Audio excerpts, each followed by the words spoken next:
Hello everyone, welcome back to Tech TV. In today's video, I'm gonna show you how to delete your Stripe account. To delete your Stripe account, make sure your device is connected to stable internet. Once it's done, open Stripe. Then go to top left corner, you'll see the option setting.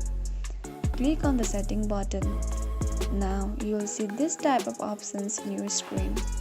Tap on account details option. Now here you'll see account details, and downside you'll see close account option. Click on that button. Now they'll ask for your verification code.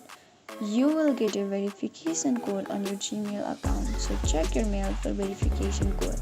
After you put your verification code, you will see this type of option.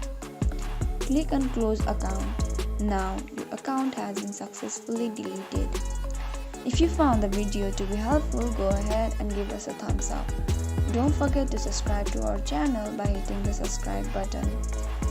Also press the notification bell so that you'll never miss another upcoming upload from us. I'll see you again in the next video. Goodbye till then.